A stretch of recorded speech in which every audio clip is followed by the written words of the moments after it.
പ്രിയമുള്ളവരെ, ഞാൻ കുറച്ച് കാലങ്ങളായിട്ട് പറയാനായിട്ട് ഉദ്ദേശിക്കുന്ന ഒരു കാര്യമുണ്ട്. കാരണം ഞാൻ എൻ്റേതായ ഒന്നൊന്നുമായിട്ട് പോവുകയാണ്. കാരണം എൻ്റെ ചേട്ടന്മാരെ സംബന്ധിച്ചിടത്തോളം ആ ചേട്ടന്മാർ രണ്ടുപേരും ഒരു വൻ ചതി ചെയ്തതുകൊണ്ട്, എന്നെ നശിപ്പിക്കാൻ ചെയ്ത ചതി കൊണ്ട് ഞാൻ ഒരിക്കലും അവരെ ഇനി എൻ്റെ ബന്ധുക്കളായോ എൻ്റെ കുടുംബത്തിലെ അംഗമായിട്ടോ അംഗീകരിക്കില്ല. ഇവർ വേറെ സമുദായമായിട്ടാണ് പോകുന്നത്. ഒരാൾ മുസ്ലിം സമുദായവുമായിട്ടും ഒരാൾ വേറെ ഏതോ ST/SC ആയിട്ട് രണ്ടുപേരും പോയേക്കുക. ഈ ST ആയിട്ട് പോയേക്കുന്ന ഇവർ എന്തിനാണ് ഈ മത്സ്യഗ്രാമമായ കൊച്ചിയിൽ വന്ന് ഞങ്ങളോട് തർക്ക ഉത്തരം പറഞ്ഞും തർക്കിക്കുന്നത്? അവരവരുടേതായ ST ഗ്രാമങ്ങളിലേക്കാണ് പോകേണ്ടത്. ആദ്യം ST പ്രൊമോട്ടർ അതിനുള്ള നടപടി സ്വീകരിക്കണം, അല്ലെങ്കിൽ അവർക്കെതിരെ നടപടി എടുക്കും.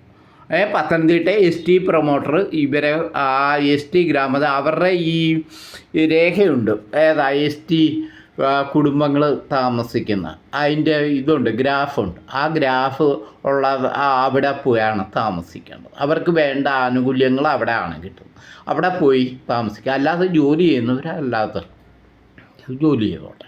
ആവശ്യമില്ലാത്ത ഞങ്ങളെ സംബന്ധിച്ച് ഇവിടെ വന്ന് തർക്കവും കുതർക്കവും പറഞ്ഞാൽ, ഞാൻ നിങ്ങളുടെ ജാതിയെയല്ല, ഞാൻ OBCയിൽ പെടുന്ന അരയ കമ്മ്യൂണിറ്റിയിൽപ്പെടുന്ന ധീവര സമുദായമാണ്.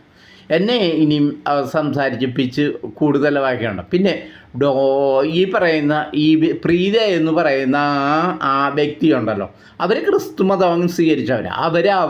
അവർ പറയുന്നതുകൊണ്ട് ഞങ്ങൾ SC/ST സമുദായമാണ്, അത് അവരുമായിട്ട് അങ്ങ് പൊക്കോളുക. ഇവിടെ കിടന്ന് ആവശ്യമില്ലാത്ത ഞങ്ങളുടെ ബന്ധുവാണെന്നും പറഞ്ഞിട്ട് കിടന്ന് ബഹളമൊന്നും ഉണ്ടാക്കണം.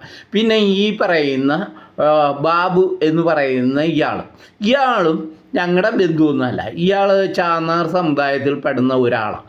ഇയാൾ ആ സമുദായമോ അല്ലെങ്കിൽ അവരുടെ SC/ST വരുന്ന സമുദായത്തിൽ പൊയ്ക്കൊള്ളുക. ആവശ്യമില്ലാത്ത ഇവിടെ വന്ന് കിടന്ന് സംസാരിക്കുകയോ ഒന്നും വേണ്ട. ആവശ്യമില്ലാത്ത സംസാരവും വേണ്ട, ആവശ്യമില്ലാത്ത സംഘടനവും വേണ്ട. ഇവിടെ പട്ടാളവും ഒന്നും വേണ്ട. ഇത് ഞാനൊരു ഹ്യൂമൻ റൈറ്റ്സിൻ്റെ ചെയർമാനാണ്. എനിക്ക് സമാധാനത്തോടു കൂടി ഇവിടുത്തെ സാധാരണക്കാരെ പാവങ്ങളെ വേണ്ട നടപടികൾ സ്വീകരിക്കണം. നിങ്ങൾ നിങ്ങളുടേതായ കാര്യം. ഞങ്ങളിവിടെ രാഷ്ട്രീയ പ്രസ്ഥാനമൊന്നുമല്ല, ഇത് സമൂഹത്തിൻ്റെ കാര്യങ്ങൾ മാത്രം കൈകാര്യം ചെയ്യുന്നതാണ് കേട്ടോ. അത് ആദ്യം മനസ്സിലാക്കി ജീവിക്കുക.